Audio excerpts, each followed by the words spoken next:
kan dengan wakil dekan, karena ada 10 IKU yang turun ya, ada 8 IKU plus ada 2 tambahan ya.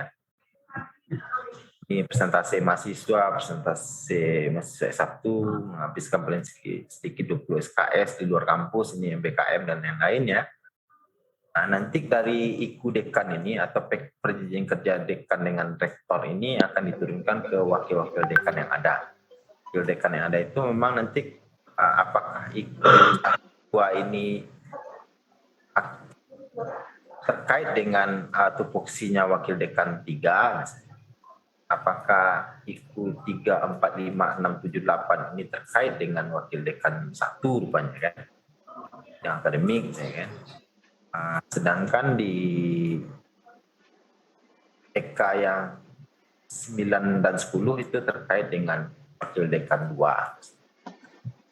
Kalau di Tendik nanti setelah di tingkat level wakil dekan juga dibuat nanti disepakati juga di tingkat fakultas ini adalah matrik berhasil antara wakil dekan dengan kepala kantor, dengan ketua departemen dan lain-lain.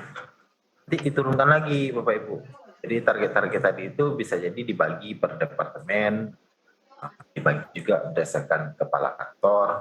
Nah, kepala kantor ini kalau di struktur PTNBH ini kan berarti di bawah wakil dekan 2, berarti ada kasih 2 di bawahnya, berarti di bawah wakil dekan 2 juga. Nah, staf-staf yang terkait dengan wakil dekan 2 berarti berada di bawah kepala kantor. Sedangkan kalau fakultas telah memiliki manajer, berarti di bawah manajer kan membantu wakil dekan, berarti manajer juga akan ada staf tendik yang akan membantu. Dan sampai level-level pimpinan struktural ini memang harus sampai level pimpinan struktural ini, pejabat struktural ini memang harus dibuat dulu matrik peran hasil, sehingga perjanjian kerja atau target PK dari rektor ke dekan sampai di cascading ke bawah, jadi tidak hilang ya Bapak Ibu ya. Ada PIC yang mengerjakan atau mengejar targetnya. Apakah itu wakil dekan, apakah itu kepala departemen, apakah itu kepala kantor, apakah kepala seksi, ataupun manajer. Jadi IKU 10 ini akan muncul di item SKP Bapak Ibu kalau Bapak Ibu merupakan pejabat struktural yang ada di unit kerja mandiri tersebut. Ini tidak boleh hilang ya, tidak boleh tidak tercantum. Jadi kalau Bapak Ibu sebagai kepala departemen berarti harus mencantumkan ya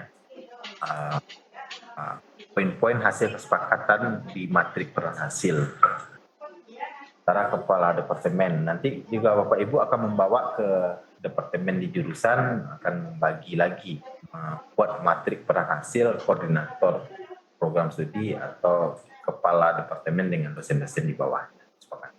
Kalau di tingkat dosen dan staf, itu kita akan mulai menunjukkan apa-apa pekerjaan yang selama ini dilaksanakan, apakah ini terkait dengan indikator kinerja utama yang diturunkan dari atas, atau kegiatan ini tidak terkait, tidak bagian dari pencapaian dari IKU istilahnya kan. Kalau terkait IKU berarti kita posisikan di IKU yang sesuai. Kalau seandainya ada item-item pekerjaan kita di luar, bukan dalam rangka pencapaian target kinerja utama rektor dan dekan tersebut, berarti kita susun di sebelah kanan, di kolom L, kegiatan dosen non-IKU, dan itu disusun ke bawah Bapak Ibu ya. Itu secara ideal harus dilakukan. Di Tendik juga demikian, kalau seandainya wakil dekan 2 ini ada targetnya rata-rata sakit, ada rata-rata kinerja anggaran, pelaksanaan RKKL, RKAT, lembaga satker minimal 40%, berarti ini menjadi akan diturunkan juga oleh wakil dekan 2 ke kepala kantornya.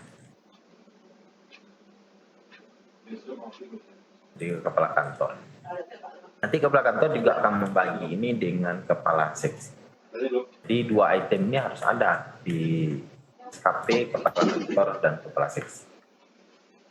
Nah, itu bagian dari indikator kerja utama. Berarti poin-poin ini harus ada di poin nomor 1, nomor 2 di SKP. Di bagian penyusunannya, Bapak Ibu, pertama kami jelaskan matrik peran hasil yang tadi itu bukan bagian dari dokumen yang harus kita lampirkan dalam pelaporan SKP. Ini hanya tool untuk penyusunan pembagian sasaran kinerja pegawai di unit tersebut. Jadi ini tidak termasuk dilampirkan. Ini tidak wajib ada. Cuman ini bagian dari cara supaya target-target utama dari rektor yang turun dari menteri ke rektor ke dekan yang selaku pimpinan unit kerja mandiri itu tidak putus atau tercascading ke bawah. Jadi tidak putus sama sekali dan ada PAC-nya nanti untuk mencapai untuk mengejar target-target tersebut. Sedangkan di SKP dekan, di SKP dosen maupun tendik nanti akan tetap melaporkan kegiatan yang dilaksanakan, kegiatan yang merupakan tupoksinya. Jadi kegiatan yang telah menjadi tupoksinya selama ini tetap dilaporkan dalam bentuk isi dalam matrik. Kalau dinilai itu merupakan bagian dari pencapaian itu, berarti dicari, diposisikan di 10 item ini ya. Yang 10 tadi. Itu 8 ditambah plus tambahan 2. 1 sampai 8 plus tambahan itu indikator atau perjanjian kerja rektor dengan dekan. Diposisikan di bawahnya. Sehingga nampak bahwa Bapak Ibu kalau dilihat nantinya bahwa tidak ada satupun itu yang tidak ada PAC sampai ke bawah. Jadi ada yang mendapatkan target-target kinerja utama. Ada juga yang seandainya memang itu hanya freelance supporting system atau hanya faktor penunjang atau memberikan layanan-layanan umum, layanan kemahasiswaan dan tidak ada persentuhan langsung sama itu diposisikan di kegiatan itu di kegiatan dosen atau tendik non-IKU. Dan ini bukan menjadi dokumen ya, dokumen yang harus kita lampirkan dalam pelaporan SKP. Dokumen yang akan menjadi yang kita laporkan dalam pelaporan SKP itu hanya sheet yang warna kuning ya, ada 5 sheet yang berwarna kuning. Mulai pertama itu penyusunan sasaran kinerja pegawai dengan metode pendekatan kualitatif, karena ini kesepakatan di Kementerian Pendidikan dan Kebudayaan menggunakan template kualitatif. Karena di Permenpan nomor 6 tahun 2022 itu memang memberikan kesempatan kepada kementerian dan lembaga untuk menetapkan pendekatan laporan SKP-nya dalam bentuk model ya, model kualitatif maupun model kuantitatif. Kemdikbud memilih model pendekatan kualitatif.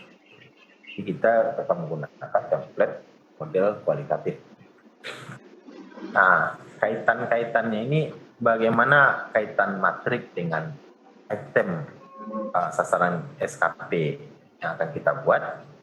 Jadi kita akan menyusun Bapak Ibu, menarik beberapa yang semua yang telah diisi dalam matrik berdasarkan rapat dialog kinerja yang dilakukan di unit tersebut, kita tarik ke item SKP. Bisa tadi contoh dosen tadi berarti kan pertama melaksanakan perkuliahan SD 1 dan S2, misalkan membimbing hasil sampai terakhir ya item pekerjaannya. Dalam menyusun SKP agak berbeda dengan SKP yang lama, Bapak Ibu. Kita tidak boleh membuat item pekerjaan itu dalam bahasa kerja. Kalau dulu sebelumnya kan tahun SKP tahun 2021, itemnya itu kalau di dosen berarti melaksanakan perkuliahan sekian SKS targetnya per semester. template 2022 kita harus menggunakan bahasa pendekatan hasil. Jadi hasil kerjanya apa nih? Jadi bahasa yang istilah kata-kata yang digunakan tidak menggunakan kata kerja lagi, tidak kalimat item pekerjaan, tapi kinerjanya apa, kinerja yang diharapkan apa. Jadi kalau di contoh Bapak Ibu terpaksa kita mengubah atau hasil yang diharapkan itu mahasiswa mampu memahami materi kuliah sesuai dengan kurikulum. Kalau di Tendik seperti apa? Ya tentunya kita menggunakan bahasa-bahasa yang pendekatan apa ya? Saya coba buka contoh SKP Tendik ya. SKP Tendik penerimaan pengeluaran UP TUP telah tertata dengan baik sesuai dengan kategori penerimaan pengeluaran. Ini contohnya pengeluaran pembantu ya, PPP ya, bendara fakultas ini saya contohkan. Sebelumnya mungkin bahasanya yang ditampilkan itu adalah memproses UP TUP, berapa targetnya. Nah, sekarang berubah Bapak Ibu ya. Model menyusun kalimatnya adalah pendekatan hasil kerjanya. Di dalamnya mungkin bisa juga menjabarkan sedikit aspek target kualitatifnya, kuantitatifnya, atau di mana di setiap item pekerjaan ini kita diminta minimal menampilkan ya, mensepakati dengan atasan langsung 2 minimal indikator keberhasilannya. Indikator keberhasilannya ini bisa dalam aspek kualitatif, bisa aspek kuantitatif, dan bisa juga menggunakan aspek pendekatan waktu target waktu pengerjaannya. Minimal 2 Bapak Ibu. Jadi kualitas atau waktu. Minimal 2. Kalau kualitas dengan kuantitas bisa, kualitas dengan waktu bisa, karena biasanya kan kita tetap akan menetapkan target tentunya harus jelas juga kuantitasnya berapa. Jadi harus dijelaskan agak berbeda pendekatan bahasanya ya, pengajuan pembayaran, contohnya pembayaran dilaksanakan sesuai dengan tagihan dan kelengkapan bukti yang disetujui oleh PK. Selama ini memang bahasanya mungkin memproses pembayaran, tagihan dan kelengkapan bukti. Targetnya misalnya 100 tagihan dalam 1 semester. Jadi seperti itu. Jadi agak berbeda kita menyusun kata-katanya, oke. Setelah memasukkan ya, setelah memparafrase atau merubah kembali yang selama ini misalnya kalau PPP itu ada 7 item pekerjaan telah disusun ya SKP-nya dan ukuran keberhasilan indikatornya. Setelah itu juga diminta ini apakah dari aspek perilaku kerja ini juga apakah ada ekspektasi khusus dari pimpinan. Jadi karena SKPH tahun 2022 ini terbagi dari 2 unsur ya. Pertama unsur target hasil kerja, yang kedua unsur target perilaku kerja yang diistilahkan dengan akronimnya berakhlak. 7 item ini kan akronimnya berakhlak. Jadi code valuenya PNS ASN hari ini ya. Berakhlak, itu berorientasi pelayanan, A-nya itu akuntabel, K-nya itu kompeten, dan sampai terakhir itu adalah kolaboratif. Perlu kami ingatkan pada Bapak Ibu bahwa item-item dari perilaku ini adalah default ya, tidak boleh dirubah-rubah. Sesuai template tidak boleh diganti-ganti istilah-istilahnya, kata-katanya. Cuman yang akan diisi oleh atasan langsung itu ekspektasi khusus dari pimpinan. Misal, kalau seandainya Pak Ibu kepala seksi di fakultas, seksi umum di fakultas memiliki staf yang suka kurang menjaga keharmonisan atau kurang kondusif kantor karena dia, berarti pada semester pemberian perjanjian kerja atau penetapan sasaran kerja itu wajib diisi nih oleh atasan langsungnya atau sebagai kasih untuk memberikan ekspektasi khusus di item harmonis. Misal, saya kan membangun di item penjelasan dari kriteria perilaku harmonis ini kan ada 3 ini, lingkungan kerja yang kondusif. Ditarik ke sini dan disusun kata-katanya sedikit, apa target yang mau kita harapkan terhadap yang bersangkutan. Mohon atau agar membangun lingkungan kerja yang kondusif. Karena selama ini ya sering jadi istilahnya biang pertikaian di UD. Kalau ini sudah ditargetkan menjadi ekspektasi khusus di pimpinan, pada saat pelaksanaan evaluasi, ini akan evaluasi Bapak Ibu. Apakah dia mengerjakan atau melaksanakan ekspektasi khusus ini atau tidak. Kalau seandainya tidak, berarti dia akan dinilai di bawah ekspektasi oleh atasan langsung. Apabila seorang pegawai mendapatkan SKP tidak ada komentar apapun dari ekspektasi khusus, berarti diasumsikan bahwa dari item pelaku ini yang bersangkutan tidak ada masalah apa-apa. Jadi ekspektasi khusus ini juga bisa digunakan untuk peningkatan beberapa item sesuai dengan item pelaku ini. Tidak boleh. Jadi tidak serta-merta kalau ini kosong, ini tidak ada masalah dari pelaku tuntutan, tapi bisa juga diisi oleh atasan untuk peningkatan. Misal orientasi pelayanan, kan, ramah, cekatan, solutif dan dapat diandalkan. Nah, mungkin ada ekspektasinya ada atasan lebih ramah lagi dalam melayani siswa. Di dalam satu semester yang ditargetkan bersangkutan nanti akan dievaluasi agar tingkat keramahannya itu apa ada enggak peningkatan. Jadi kira-kira PU. Jadi ini ditarget dan ini disepakati di awal tahun, awal semester atau kalau untuk tendik kan nggak diharapkan memang oleh Kemdikbud kita membuat ini per 3 bulan.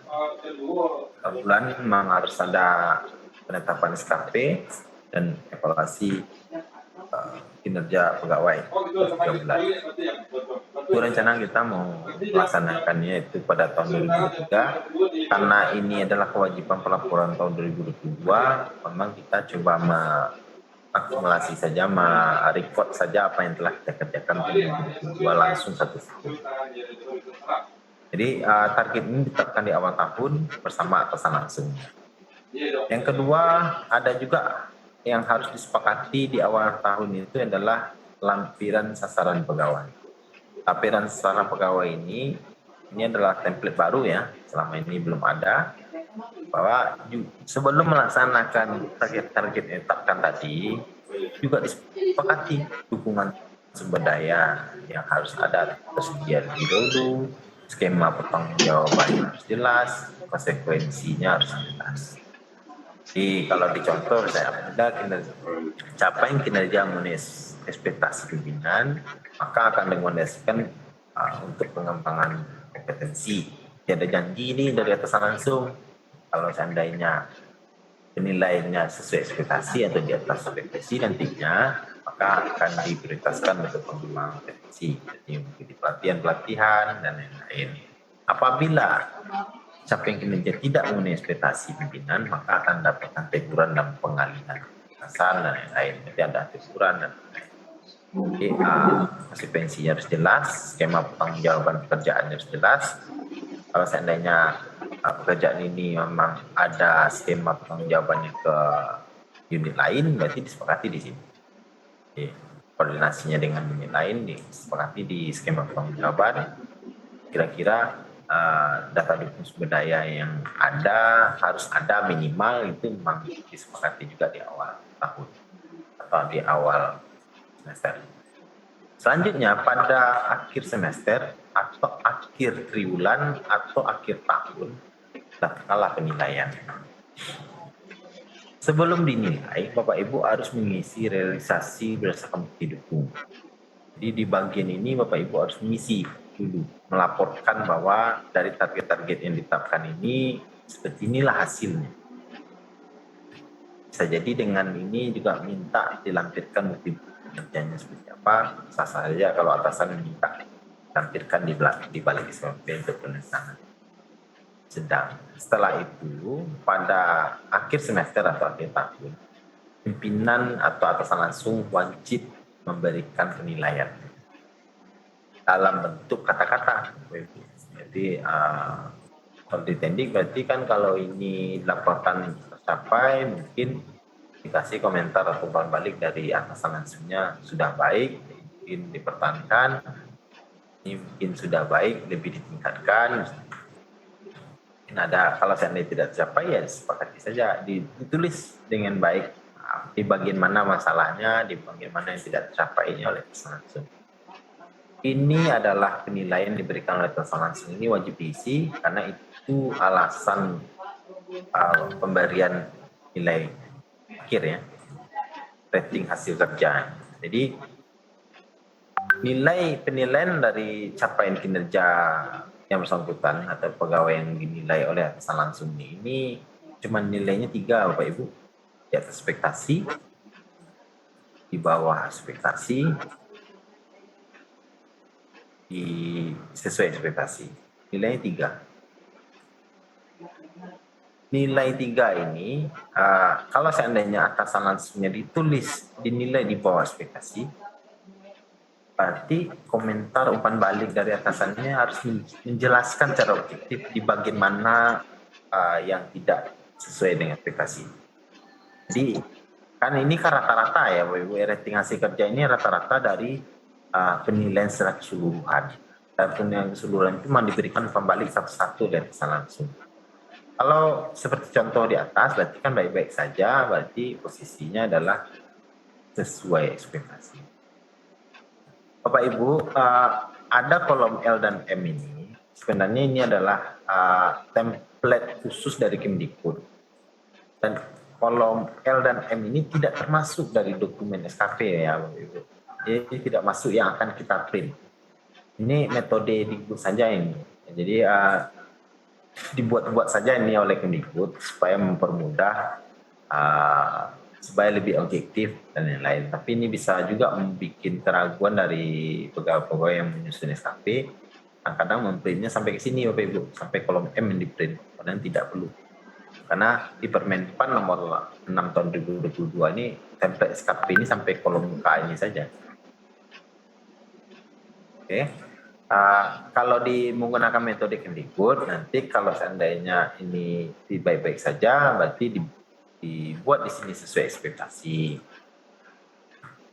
Ketik keluar skornya 2. Kalau seandainya bagian ini tidak, pimpinan seandainya komentar pimpinan untuk SPJ gitu dan S ini bermasalah, kan?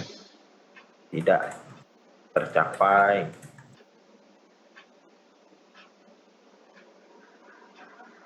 yang diharapkan agar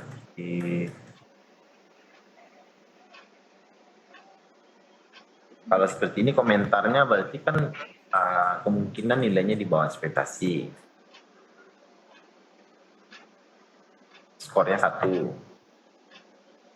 Kalau seandainya sangat tercapai,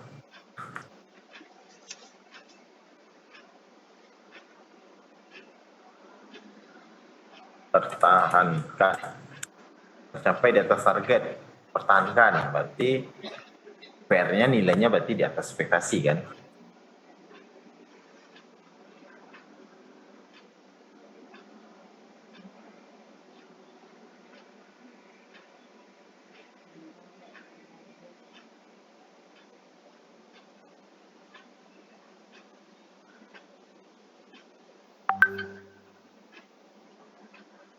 Hidup rumusnya.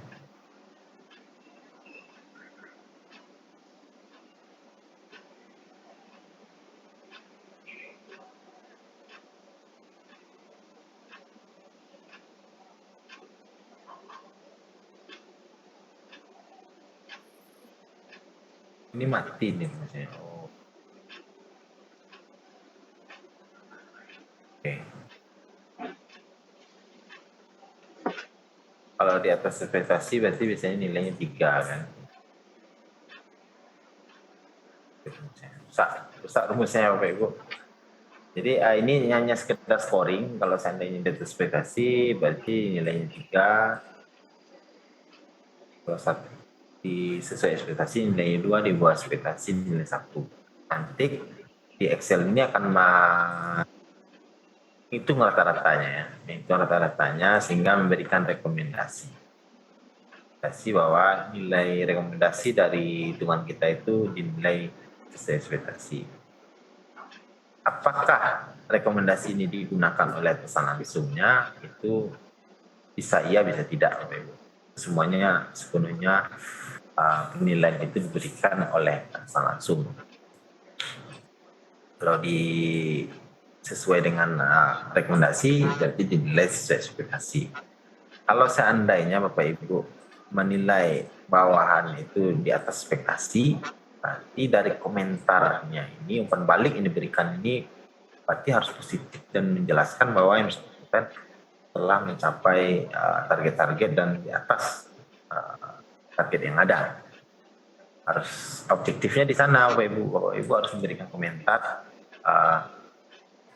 yang mengarah memang kesimpulannya memang hasil kerja yang dinilai ini memang di atas ekspektasi. Kalau seandainya presentasinya mungkin sekitar target tercapai, ya rata-rata tercapai, mungkin ada perbaikan sedikit, juga ada beberapa item yang di atas target, berarti kan kesimpulannya adalah sesuai ekspektasi. Itu dari penilaian kinerja. Selanjutnya di penilaian perilaku. Penilaian perilaku ini juga dinilai ya rating perilaku kerjanya seperti apa pada prodi penilaian.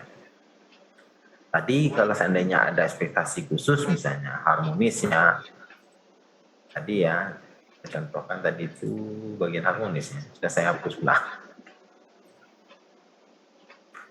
Agar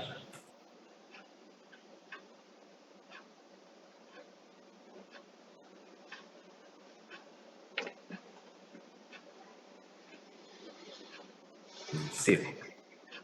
Seandainya ada ekspektasi di awal semester itu ini, nanti ini harus ada juga di evaluasi ya di bagian harmonis.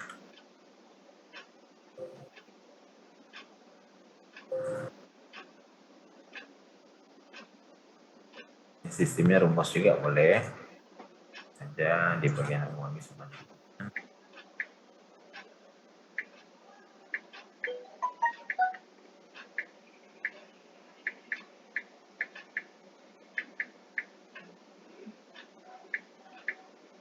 Satu-satunya ekspektasi khusus itu di bagian harmonis, Pak. Jadi di akhir semester harus dinilai ini apakah bersangkutan ada ekspektasi khusus nih, apakah ada perubahannya. Selama ini dia sering konflik dengan rekan sejawat misalnya. Ini ya, kalau seandainya ada pegawai demikian ya dikasih ekspektasi khusus di bagian harmonis. Kalau kurang cekatan dalam melayani, berarti kita berikan ekspektasi khusus terhadap bagian presentasi pelayanan. Semua item ini harus dikomentari pada penilaiannya, karena item perilaku ini berakhlak ini harus dikomentari satu-satu oleh atasan langsung.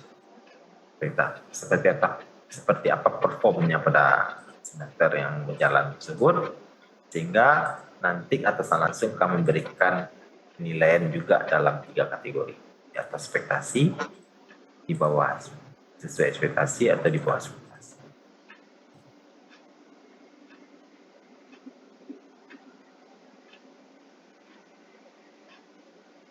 Jadi tidak ujuk-ujuk kalau seandainya ini dibiarkan kosong oleh atasan langsung, berarti belum boleh memberikan penilaian. Karena objektivitas dalam penilaian SKP tahun 2022 ini harus dijabarkan ya, dituangkan dalam pelompan balik ini oleh atasan langsung, dan harus dijabarkan capaian-capaian target yang dilaksanakan ini di bagian realisasi oleh pejabat yang dinilai atau pegawai yang dinilai.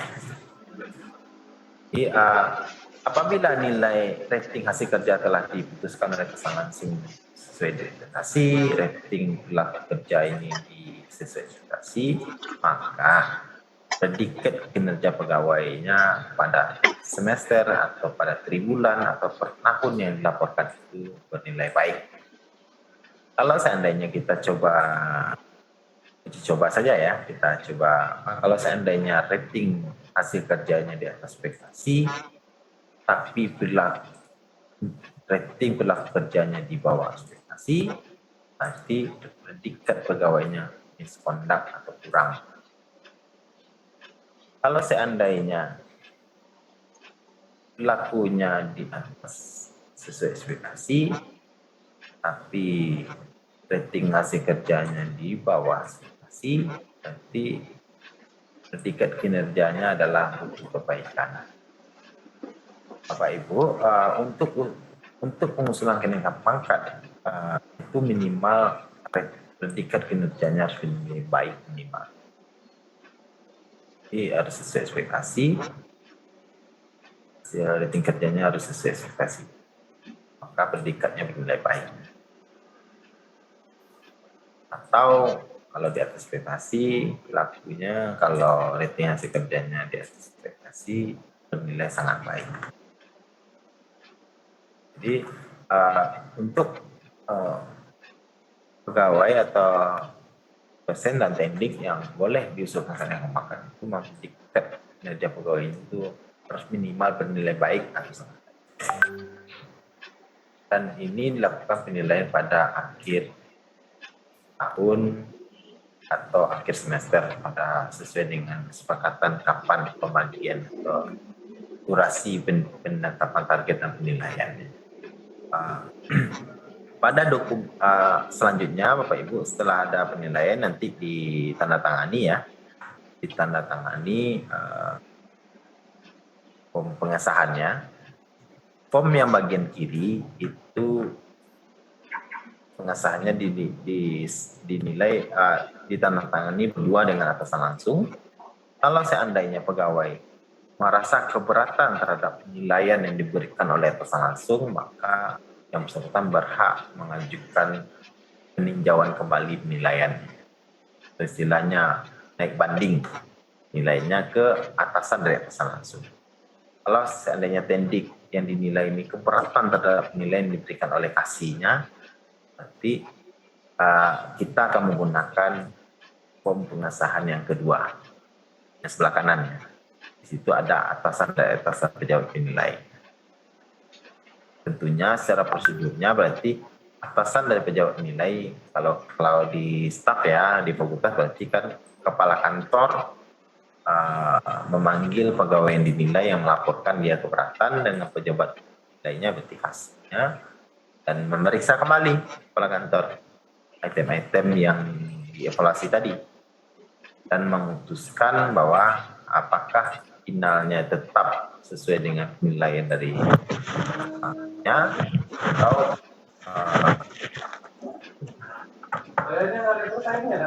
atau berikan merubah nilai dari atasan langsung. Dan yang terakhir itu tentunya cover, membedakan antara yang